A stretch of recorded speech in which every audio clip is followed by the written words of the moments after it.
Mga ka-viewers, mayroon na naman tayong gagawin. Sony, ito ang kanyang issue. Panoorin nyo. Okay mga ka-viewers, log in.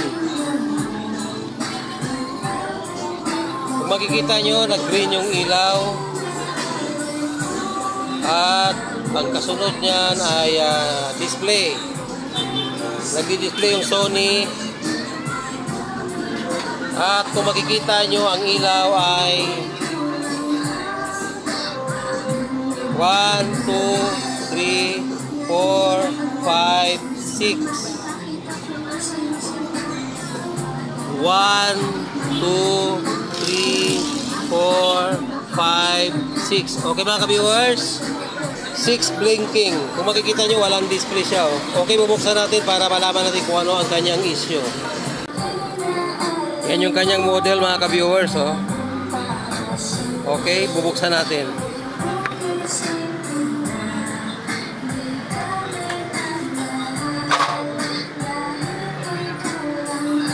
At kung makikita nyo mga ka-viewers,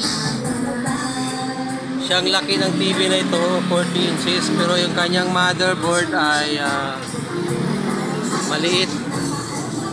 Okay mga viewers, ito yung kanyang board. Troubleshoot ko muna mga ka-viewers kung ano ang problema at mamaya ay sasabihin ko sa inyo. Okay mga ka-viewers, kung makikita nyo ay minodify ko yung backlight connection ng ating ginagawang TV na Sony.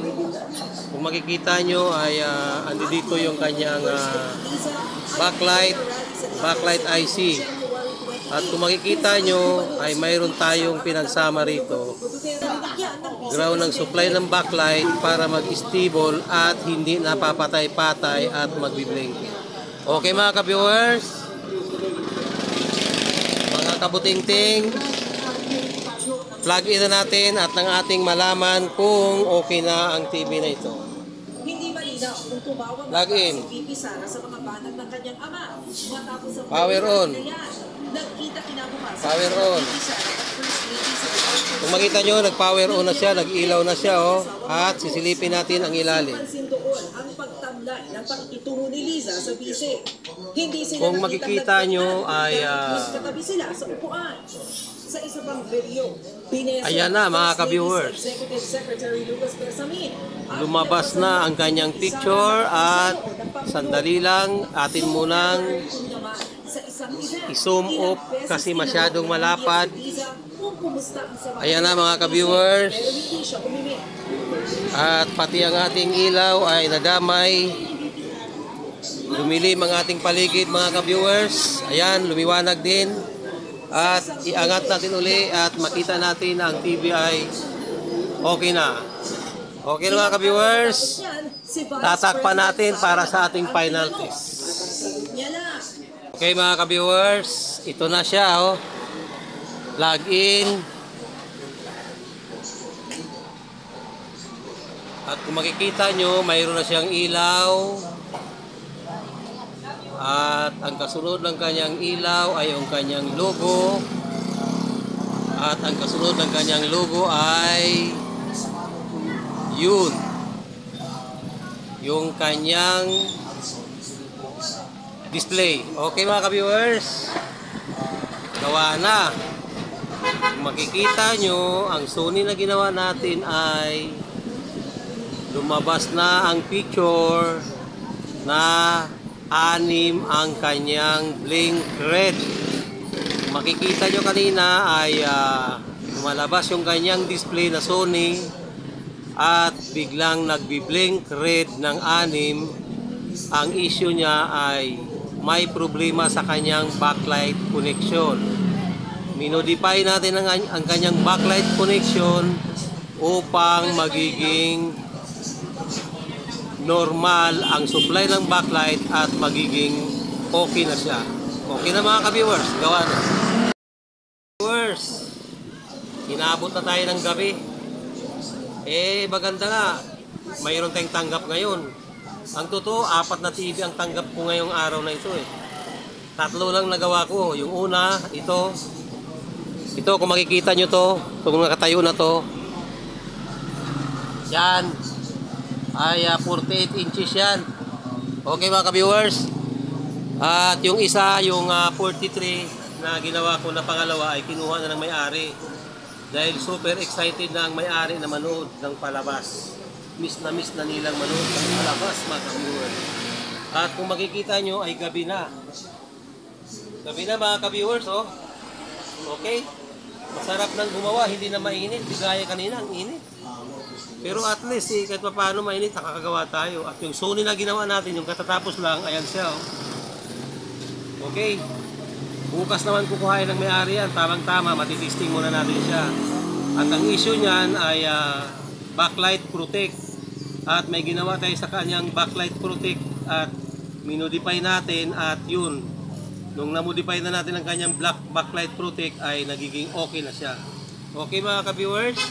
Ganun lang ang paggawa. Hindi po tayo master.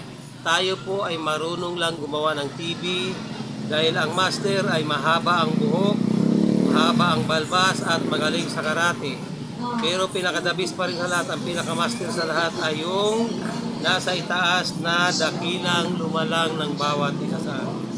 Okay ba ka-viewers? Magandang gabi na at maraming salamat at maganda na ang panahon dahil hindi na mainit dahil gabi na kasi. Pero mainit pa rin na pakiramdam kung makikita nyo nakatutok sa akin ng electric fan. No? Talagang mainit mga ka-viewers eh. Okay? Until next upload, yung ating isa pang gagawin bukas, ito ay maaaring i-update ko rin kayo. Itong nakatalikod na ito. Ito. Ano din siya? Tanggap ko ngayon, puro diban din yan, 50 inches, 50 inches, frameless siya, backlight issue pa rin. Okay mga ka-viewers, yan ang aking gagawin bukas at mayroon pa akong isang tanggap na dapat din na magawa sana rin bukas dahil ang usapan namin ng may-ari ay Saturday, dapat gawa na yun.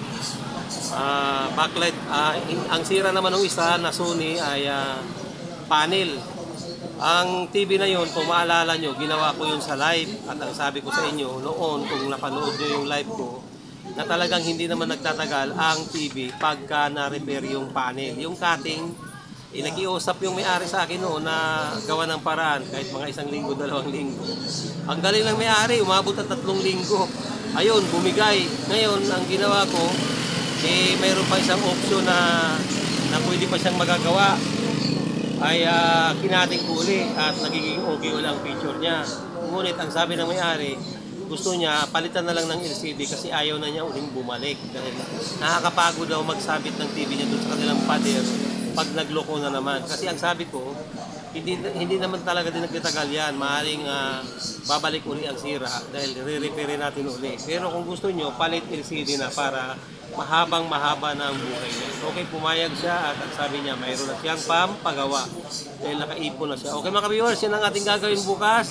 Diban 50 inches, backlight issue, frameless at saka yung Samsung palit panel. Okay, until tomorrow, God bless as always. Nawa lahat kayong nakapanood sa video ko ngayon ay nasa mabuting kalagayan at naway magkaroon din kayo ng blessing mula sa itaas kagaya ng natanggap ko sa araw na ito. 4 na TV po ang natanggap ko at hindi pala 4, 5. Nagawa ko lang 3 at yung 2 ay para bukas naman. At kung suswertehin at may blessing naman ulit bukas ay madadagdagan na naman. Kaya wala tayong magagawa kung ang Papa God o Papa Jesus ay magbibigay sa atin ng blessing. Tatanggapin natin yun, hindi natin pwedeng ayaw. Okay, maraming salamat mga ka-viewers. Good day. Good evening na po. Bye-bye.